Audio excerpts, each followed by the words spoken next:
ಓಂ ಶ್ರೀ ಗುರು ಬಸವಲಿಂಗಾಯ ನಮಃ. ಅಲ್ಲಮ ಪ್ರಭುಗಳು ಮಹಾಜ್ಞಾನಿಗಳು. 12ನೇ ಶತಮಾನದಲ್ಲಿ ಅನುಭವ ಮಂಟಪದ ಅಧ್ಯಕ್ಷರಾಗಿದ್ದರು.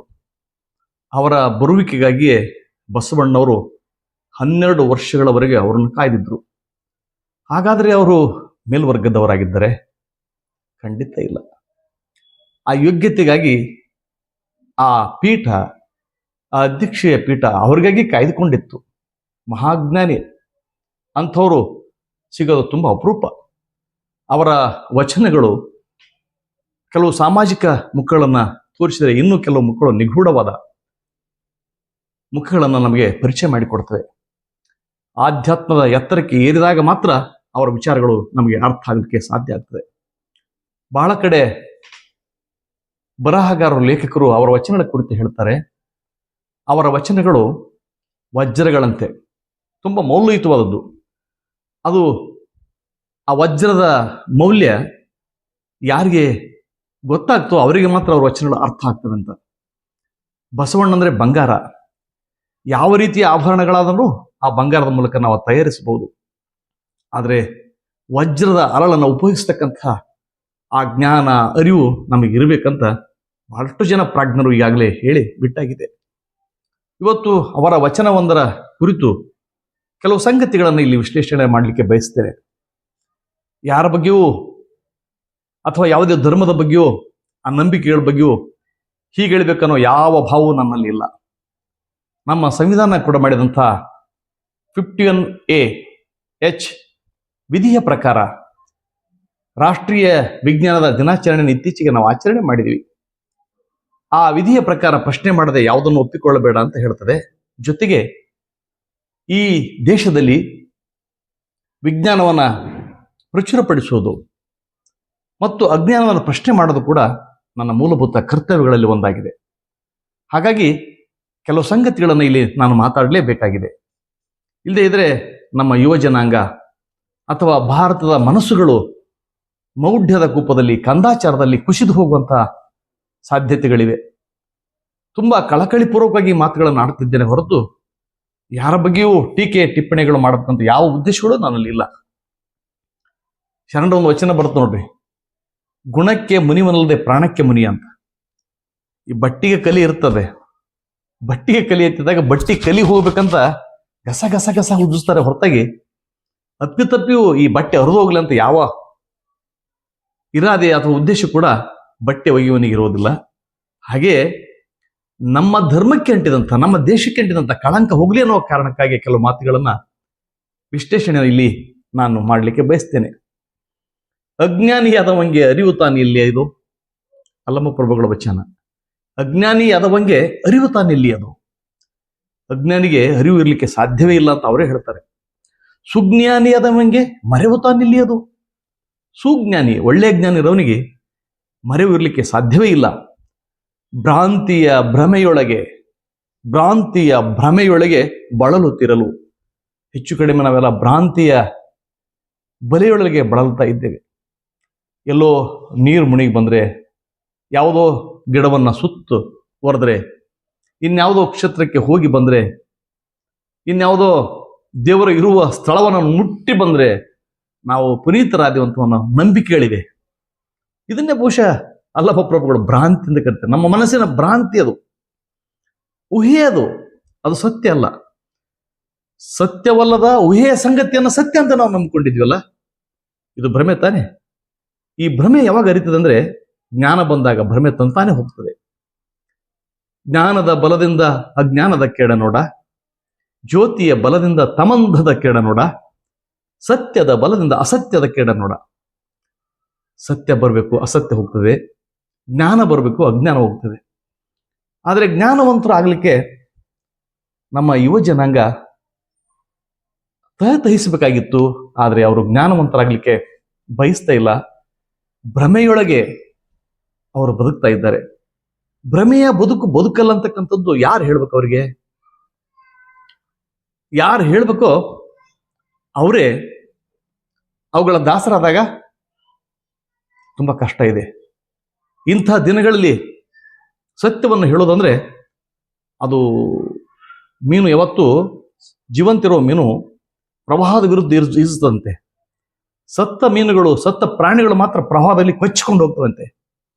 ಆದರೆ ಶರಣರು ಪ್ರವಾಹದ ವಿರುದ್ಧ, ಮೌಢ್ಯದ ವಿರುದ್ಧ, ಪುರೋಹಿತಶಾಹಿ ವಿರುದ್ಧ ಖಚಿತವಾದ ಮಾತುಗಳ ಮೂಲಕ, ವಚನಗಳ ಮೂಲಕ ಜನರ ಮನಸ್ಸಿನ ಭ್ರಾಂತಿಯನ್ನು ತೆಗೆಲಿಕ್ಕೆ ಬರೋ ಪ್ರಯತ್ನ ಪಡ್ತಾರೆ. ಅದರ ದುರಂತ ಅಂತಂದ್ರೆ ಇವತ್ತಿಗೂ ಸಹಿತ ನಮ್ಮ ಮನದ ಭ್ರಾಂತಿ ಹೋಗಿಲ್ಲ. ನಮ್ಮ ದೇಶದ ಅನೇಕ ಜನ ಪ್ರಾಜ್ಞರು, ಆಧ್ಯಾತ್ಮವಾದಿಗಳು, ಧರ್ಮದ ಮುಖಂಡರು ಈ ಬಗ್ಗೆ ಬಹಳಷ್ಟು ಪ್ರಯತ್ನ ಪಟ್ಟಿದ್ದಾರೆ. ಸಿಖ್ಖರ ಗುರುನಾನಕ್ ಅವರಿಗೆ ಒಂದು ಪ್ರಸಂಗ ಬರ್ತದೆ. ಒಂದು ನದಿಯ ದಂಡೆ ಮೇಲೆ ಹೋಗಿ ನಿಲ್ತಾರೆ ಅವರು. ಜನ ಆ ನೀರನ್ನು ತಗೊಂಡು ಹಿಂಗ್ ಮೇಲ ಅರ್ಘ್ಯವನ್ನು ಸಲ್ಲಿಸ್ತಿರ್ತಾರೆ. ಅವ್ರು ಕೇಳ್ತಾರೆ, ಯಾರಿಗೆ ಇದೆಲ್ಲ ಏನ್ ಮಾಡ್ತಾ ಇದ್ರಪ್ಪ ಅಂತ. ಇಲ್ಲ, ನಾವು ನಮ್ಮ ಮನೆಯಲ್ಲಿ ಇತ್ತೀಚೆಗೆ ತೀರ್ಕೊಂಡ್ರು, ಸತ್ತು ಹೋದ್ರು, ಅವರ ಆತ್ಮಕ್ಕೆ ಶಾಂತಿಯನ್ನು ಕೋರ್ತಾ ಇದ್ದೇವೆ ಅಂತ. ಅವ್ರ ಆತ್ಮ ಎಲ್ಲಿದೆ ಅಂತ ಅವ್ರು ಕೇಳ್ತಾರೆ. ಮೇಲ್ಗಡೆ ಇದೆ, ಮೇಲೆ ಸ್ವರ್ಗದಲ್ಲೋ ನರಕದಲ್ಲೋ ಇದ್ದಾರೆ, ಅವ್ರ ಆತ್ಮ ತೃಪ್ತಿಯಿಂದಿರಲಿ ಅನ್ನೋ ಸಲುವಾಗಿ ನಾವು ಈಗ ಅರ್ಘ್ಯ ಸಲ್ಲಿಸ್ತಾ ಇದ್ದೇವೆ ನೀರಿನ ಮೂಲಕ. ಅವರು ಏನು ಪ್ರಶ್ನೆ ಮಾಡೋದಿಲ್ಲ. ಸ್ವಲ್ಪ ಸಮಯದ ನಂತರ ಅವರು ಒಂದು ಬುಟ್ಟಿಯನ್ನು ತಗೊಂಡು ಆ ನೀರಿನ ವಿರುದ್ಧ, ಅಂದ್ರೆ ಎದುರ ಇರತಕ್ಕಂತಹ ಒಂದು ಪ್ರದೇಶಕ್ಕೆ ನೀರು ಚೆಲ್ಲಕ್ಕೆ ಶುರು ಮಾಡ್ತಾರೆ. ಅವರ ವ್ಯಕ್ತಿತ್ವವನ್ನ ಗಮನಿಸಿದಂತಹ ಬಹಳಷ್ಟು ಜನಗಳು ಆ ಜನ ಸುತ್ತಮುತ್ತ ನೆರೆದು ಬಿಡ್ತಾರೆ. ನೆರೆದವರಿಗೆಲ್ಲ ಆಶ್ಚರ್ಯ ಆಗ್ತದೆ. ಇವರು ನೀರು ಮೇಲ್ಮುಖವಾಗಿ ಚಿಮ್ತಾ ಇದ್ದಾರೆ, ನೀರು ಮತ್ತೆ ಹರಿದು ಬರ್ತಾ ಇದೆ, ಯಾಕೆ ಮಾಡ್ತಾ ಇದ್ದಾರೆ ಅಂತ. ಅದ್ರಾಗ ಒಬ್ಬ ವ್ಯಕ್ತಿ ಧೈರ್ಯವಾಗಿ ನಿಂತ್ಕೊಂಡು ಕೇಳ್ತಾನೆ, ಪೂಜ್ಯರೇ, ಸ್ವಾಮೀಜಿಗಳೇ, ನೀವು ಆಗಲಿಂದ ನೀರು ಚಿಮ್ತಾ ಇದ್ದೀರಿ, ಅದು ಮತ್ತೆ ವಾಪಸ್ ಬಂದು ಆ ಹೊಳೆಯನ್ನ ಸೇರ್ತಾ ಇದೆ, ಏನ್ ಮಾಡ್ತಾ ಇದ್ದೀರಿ ನೀವು ಅಂತ ಕೇಳಿದಾಗ ಅವ್ರು ಹೇಳ್ತಾರ, ಇಲ್ಲಪ್ಪ ನನ್ನ ತೋಟ ಇದೆ ಒಂದು ಇಲ್ಲಿಂದ 1.5 ಕಿಲೋಮೀಟರ್ ದೂರ, ಆ ತೋಟಕ್ಕೆ ನೀರು ಹಾಸ್ತಾ ಇದ್ದೀನಿ ಅಂತ ಕೇಳ್ತಾರೆ. ಅಂದಾಗ ಅವರೆಲ್ಲ ಆಶ್ಚರ್ಯಚಕಿತರಾಗಿ, ಗುರುಗಳೇ, ನಿಮ್ಮದು 1.5 ಕಿಲೋಮೀಟರ್ ದೂರ ಇರತಕ್ಕಂಥ ತೋಟ, ಇಲ್ಲಿಂದ ನೀರು ಚಿಮ್ಮಿದ್ರೆ ತೋಟಕ್ಕೆ ನೀರು ಹೇಗೆ ಮುಟ್ಲಿಕ್ಕೆ ಸಾಧ್ಯ ಅಂತ ಕೇಳಿದಾಗ ಅವ್ರು ಹೇಳ್ತಾರೆ, ಅಲ್ಲೋ ಮರಯ್ಯ, ನೀನು ಇಲ್ಲಿ ಕುಂತು ಅರ್ಘ್ಯ ಸಲ್ಲಿಸಿ ನೀರಿನ ಮೂಲಕ ನಿಮ್ಮ ಮನೆಯವರಿಗೆ ಎಲ್ಲ ರೀತಿಯ ಯಶಸ್ಸುಗಳು ಸಿಗಲಿ ಅಂತ ಬೇಡಿಕೊಳ್ಳುತ್ತೀಯಲ್ಲ, ಅದು ಸಾಧ್ಯನಾ ಅಂತ ಕೇಳ್ತಾರೆ. ಅವಾಗ ಜನರು ತಮ್ಮ ಮೌಢ್ಯಕ್ಕೆ, ತಮ್ಮ ಅಂಧಕಾರದ ನಡವಳಿಕೆಗಳಿಗೆ ನಾಚಿ ನೀರಾಗಿ ತಪ್ಪಾಯ್ತಂತ ಅವ್ರನ್ನ ಕೇಳಿಕೊಂಡು ಹೋಗ್ತಾರೆ. ಬಹುಶಃ ಇಂಥ ಧಾರ್ಮಿಕ ವ್ಯಕ್ತಿಗಳು ಇವತ್ತು ನಮಗೆ ತುಂಬಾ ಅವಶ್ಯ ಇದೆ. ಇಂಥ ವ್ಯಕ್ತಿಗಳು ನಮಗೆ ಇವತ್ತು ಹುಡುಕಾಡಿದ್ರು ಕೂಡ ಸಿಗೋದಿಲ್ಲ. ಹಿಂದೆ ಬಹಳಷ್ಟು ಜನ ಆಗಿ ಹೋಗಿದ್ದಾರೆ. ಅವರ ಇತಿಹಾಸದ ಪುಟವನ್ನು ಅದರ ಕಣ್ಣು ಮುಂದೆ ತಗೊಂಡು ಬಂದು ನಾವು ನಮ್ಮ ಭಾರತವನ್ನು ಭವ್ಯವಾಗಿ, ದಿವ್ಯವಾಗಿ ಕಟ್ಟಬೇಕಾಗಿತ್ತು. ದುರಂತ ಎಂತದಂದ್ರೆ, ನಾವು ಮತ್ತದೇ ಹುದುಲಲ್ಲಿ ಸಿಕ್ಕು ಬಿದ್ದು ಒದ್ದಾಡ್ತಾ ಇದ್ದೇವೆ. ಇದು ನಾವು ಒದ್ದಾಡ್ತಿದ್ದೇವೆ ನಮ್ಗೆ ಅರಿವೇ ಇಲ್ಲ. ಆದರೆ ನಮ್ಮನ್ನ ರಾಜಕೀಯವಾಗಿ ನಮ್ಮನ್ನ ಆಳ್ತಿರ್ತಕ್ಕಂಥ ವ್ಯಕ್ತಿಗಳು, ಶಕ್ತಿಗಳಿದಾವಲ್ಲ, ಅವರಿಗೆ ಪಕ್ಕ ಗೊತ್ತಿದೆ ನಮ್ಮನ್ನ ಇಂಥ ಮೌಢ್ಯಗಳೆಲ್ಲ ಹುದುಲಲ್ಲಿ ಒದಗಿಸಿ ನಮ್ಮ ಹೆಣಗಳ ಮೇಲೆ, ನಮ್ಮ ಜೀವಂತ ಶವದ ಮೇಲೆ ಅಧಿಕಾರ ನಡೆಸೋಕನ್ನ ವಾಂಛೆ ಅವರಿಗೆ ಹುಟ್ಟಿಕೊಂಡಿದೆ. ಇದು ದುರಂತ ಅಲ್ಲದೆ ಇನ್ನೇನು. ಇದರ ಅರಿವು ನಮಗೆ ಬೇಕಾಗಿತ್ತು. ವಿಜ್ಞಾನದ ದಿನವನ್ನ ಆಚರಿಸುವಂತ ಹೇಳಿದಂತಹ ಪ್ರಧಾನಿಯವರೇ, ನಮ್ಮ ದೇಶದ ಪ್ರಧಾನಿಯವರೇ ನೀರಲ್ಲಿ ಮುಳುಗಿ ಬಂದ್ರಲ್ಲ. ಪ್ರಧಾನಿ ಮುಳುಗಿದ್ರು, ಗೃಹ ಮಂತ್ರಿಗಳು ಮುಳುಗಿದ್ರು, ದೇಶದ ರಾಷ್ಟ್ರಪತಿಗಳೇ ಮುಳುಗಿದ್ರು.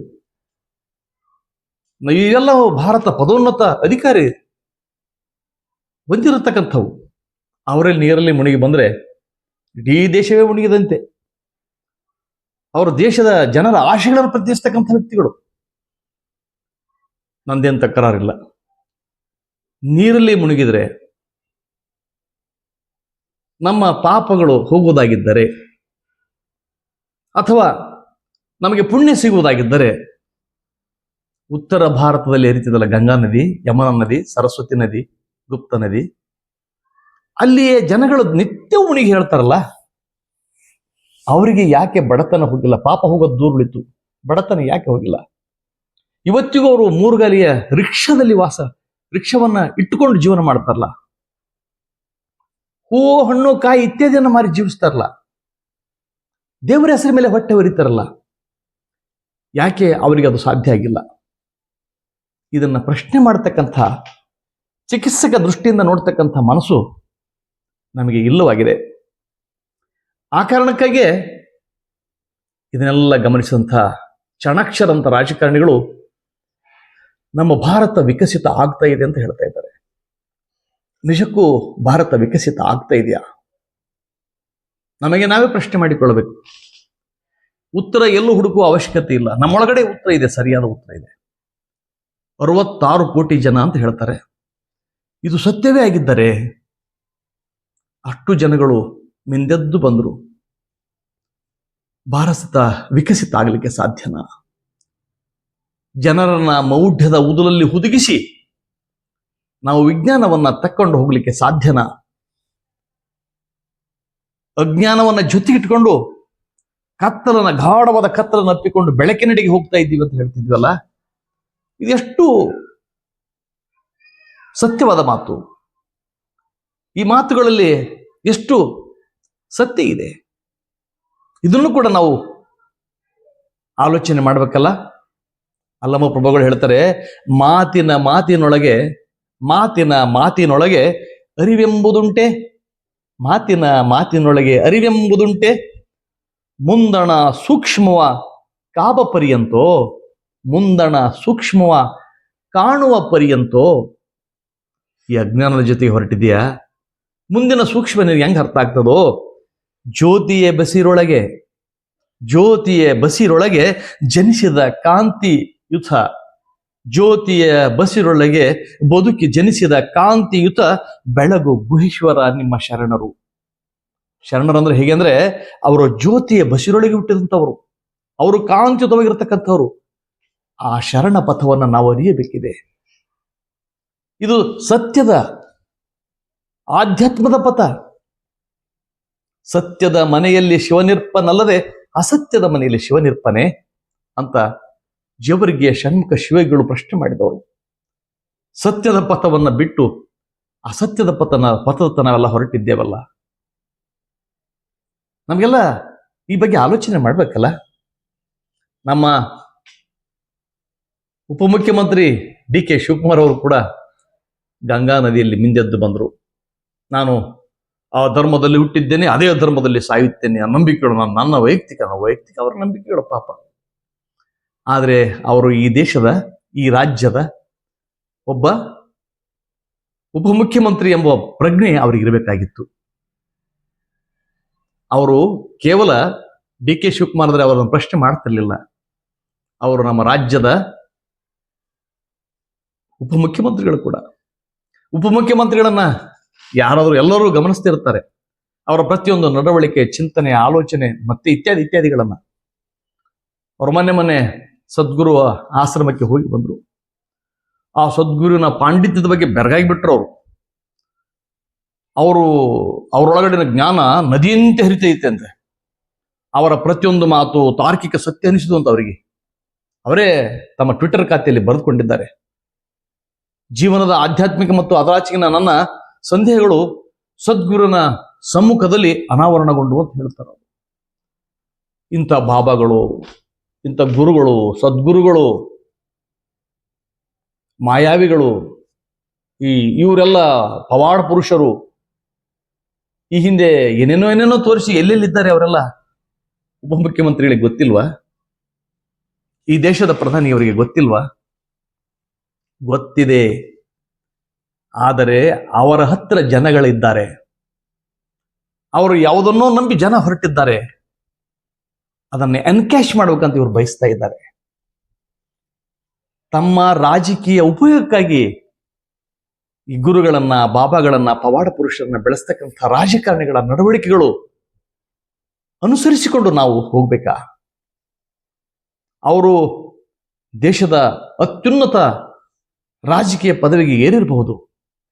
ಆದರೆ ಅವರಲ್ಲಿಯೂ ಕೂಡ ಸತ್ಯದ ಮನಸ್ಸಿದೆ, ವಿಜ್ಞಾನದ ಮನಸ್ಸಿದೆ, ಸಾಮಾಜಿಕ ಕಾಳಜಿ ಅವರಲ್ಲಿ ತುಡಿತಾ ಇದೆ ಅಂತಕ್ಕಂಥ ಮನೋಭಾವ ಅವ್ರ ಬಳಿ ಇರಬಹುದು ಅಂತ ನಾವು ಹುಡುಕಾಡ್ತಾ ಇದ್ವಲ್ಲ. ನಾವು ಎಂಥವರು ಅಂತ ಅನ್ನೋದ್ರ ಬಗ್ಗೆ ಕೂಡ ನಾವು ಆಲೋಚನೆ ಮಾಡಲೇಬೇಕಾಗಿದೆ. ಇಲ್ಲದೆ ಹೋದರೆ ನಮ್ಮನ್ನ ಈ ನಂಬಿಕೆಗಳ ಮೌಢ್ಯಗಳ ಉದರಲ್ಲಿ ಗಠಾರದಲ್ಲಿ ಕಂಠಮಠ ಸಿಗಿಸಿ ಅವರು ನಿರ್ಮಳವಾಗಿರಬಲ್ಲರು.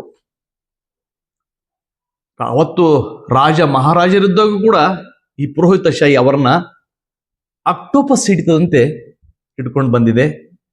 ಇವತ್ತಿನ ಪ್ರಜಾಪ್ರಭುತ್ವ ವ್ಯವಸ್ಥೆಯಲ್ಲೂ ಬೇರೆ ಆಗಿಲ್ಲ. ಅವತ್ತು ರಾಜರಿದ್ರು, ಇವರು ರಾಜಕೀಯ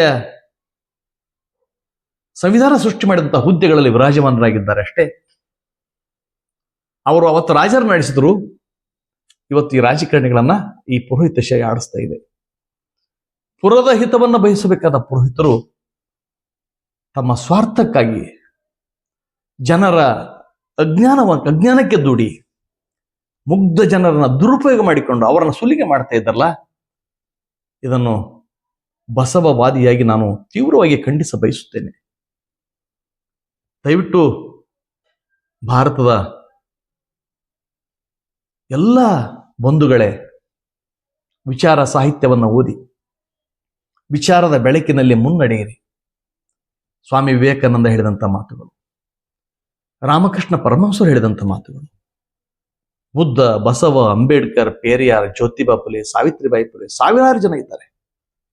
ಮಹಾತ್ಮ ಗಾಂಧಿ, ದೇವರು ಸತ್ಯ ಅಂತ ಹೇಳ್ತಕ್ಕಂಥ ಮಹಾತ್ಮ ಗಾಂಧಿಯವರ ಕೊನೆಗೆ ಸತ್ಯವೇ ದೇವರು ಅಂತ ಹೇಳ್ತಾರೆ ಗೋರ ಅವರ ಮುಂದೆ. ಅವ್ರ ಮಾತುಗಳು ನಮ್ಗೆ ಯಾಕೆ ಹಿಡಿಸ್ತಾ ಇಲ್ಲ?